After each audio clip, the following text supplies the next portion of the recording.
Hello guys, and we are here today with some Burning Abyss. I do find that this deck is a casual deck. Going with my whole theme until we get a new ban list is I'm going to be going over a lot more casual decks because it's strong. It's probably the best casual deck. If there was a top 5 decks, it'd probably be in there. But against Cosmos, it's kind of hard to get over. Dark Destroyer, it's hard to get over the Monarchs, just being able to tribute his stuff, and there are 28 beaters, 36 beaters with Domain, and so it can just be really annoying to face those decks, and of course Ignister and just Pendulum Summons being like, oh, just get out everything. Granted though, this deck is probably better, has the best matchups against Pendulum decks because of Fire Lakes. Now this is pure Burning Abyss because, well, Beatrice came out and wanted to make a pure Burning Abyss deck. A lot of people are putting in the Phantom Knights, and the Phantom Knights, competitive, not competitive. Too early to tell. They've done well, but then again, so did Super Quantums, and Super Quantums aren't just taking over the format last I checked. So anyways, let's go in. 1 Barber, just to burn your opponent, banish 3 Burning Abyss cards, and you can inflict 300 damage for each.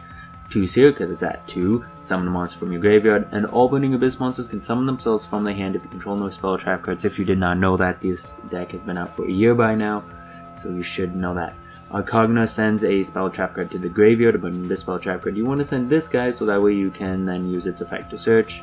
Fiendish Rhino Warrior. I don't know why I want to call him Fiendish Rush Rhino. It's Fiendish Rhino Warrior. He is like another Foolish Burial. If he's sent to the graveyard, you can send a Fiend type monster to your graveyard. So he allows us, he's anything. If you mill him, he's anything.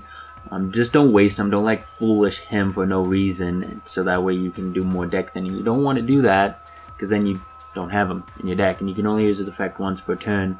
And you want to mill him because if you're looking for specific, if you're looking for a Farfa, if you're looking for a Calcab to mill, and then you hit this guy, it's like, oh well, great, I just milled that card.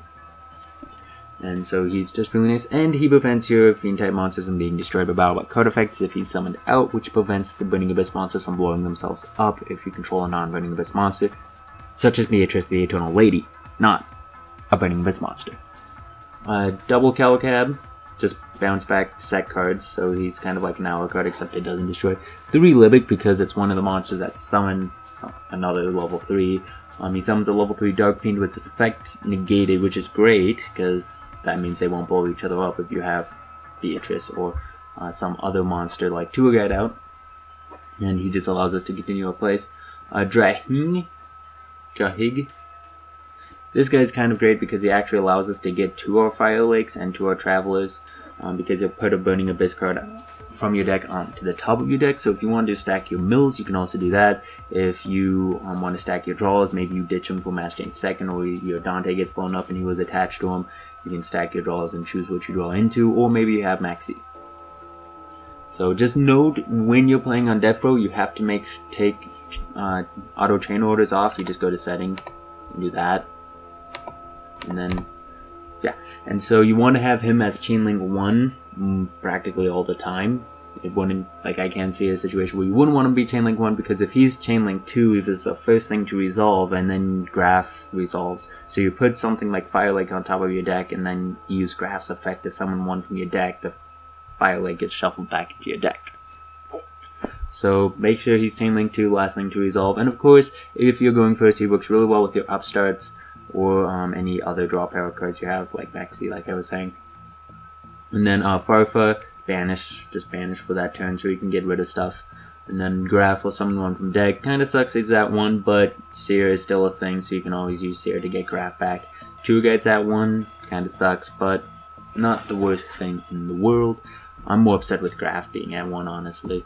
Double Skirm, just during your end phase, add a Dark Fiend type monster, level 3 Dark Fiend type monster to your hand. So there's another name, pretty much. And then Rubik, he's the tuner, allows you to make this guy, and he just summons himself out. So if you have a couple of Burning Abyss monsters in your hand, he's the first one you should summon out. If, again, you control no spell trap cards. And then Double Maxi, I don't want to 1-3 because I feel it would clog our mills. And again, this deck is a mill deck, and you don't want to mill cards, because if you mill Trouble Upstart, you didn't mill a Graph, you didn't mill anything to continue your plays. So I don't want to have that third Max C that could either clog in hand or clog in the mills. So 2 is fine for the most part. Soul Charge is great in this deck because unlike a lot of decks that are playing triple notice strike, triple warning, this deck doesn't, or at least I don't, because again, those are bad mills. And so you're not really expending a lot of life, so if you get down, this is a great card because just being able to bring back your Dantes and maybe have another rank 3 player, or maybe even make it so you can have Virgil, is just great. It may cost a lot of life, but then again, if you have it because you're not spending your life on strikes and stuff, then there is no real downside. Triple Upstart for more consistency and to make it so Drying work. I tried it without Upstart, just playing Drying, and it just didn't feel right. Because I was putting stuff on top of my deck and it just kept on getting shuffled back in, so I was like, alright, I'm gonna put Upstart in. And then Foolish just searches the entire deck pretty much, summons out whatever as long as graph's in the deck. And then Good and Evil Burning Abyss, this is a ritual spell card, but if it's in your graveyard, you can send 1 Burning Abyss monster from your hand to the graveyard, which can result in problems if you don't have a Burning Abyss card in your hand. And then add a Burning Abyss card from your deck to your hand, so that's a great way to get your Firelix, to get your Travelers and the whatnot. Unfortunately, you cannot activate that effect that turn this card into the graveyard. Why do they make things so complicated? I don't know. But nonetheless, you can send them with Kog'Maw, just send... or you could put them on top of the deck with Jaheen, and then maybe ditch him for Virgil. And then Mastering Second for Darklaw, he can be great, he can win games in some cases. Because like if they activate him on keyboard, oh no, Darklaw. You're gonna summon that Sorcerer now, destroy your scales, they get banished. So Darklaw can win games, but against Cosmos, against Monarchs, but then again, Monarch Stoneforth is Monarch Stoneforth. It gets over anything, and what it doesn't get over, towers, it should get over. I'm still salty about that.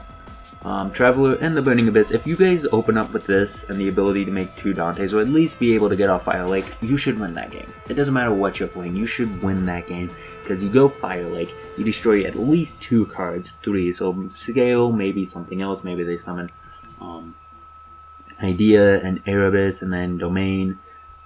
You destroy 3, and then you chain with Traveler, summon out the Dantes, and then the 2 material that were attached to them, or the 1 material that were attached to Ease, because you, well, milled last turn. And then you have 4 monsters. The Dantes effects, both of those Dantes effects, add back these 2, and then you get effects for whatever you sent to the graveyard. So if he's had a Graph attached or a Seer attached, you get to summon out another monster. If Skarm is not in the graveyard, you do not get his effect. But yeah, so maybe you get to put like something on the top of your deck or summon a monster from your hand. And then you have those guys back, and if they still have a play after that, Dantes can add back Dantes and the whatnot. So you should be good. Opening up with both of these and the ability to make Dante or a Dante and have another Burning Abyss monster is really great. And then double Karma Cut. If you want to play Phoenix Wing Wind Blast, go ahead, but I kind of like the banishing and removing from play.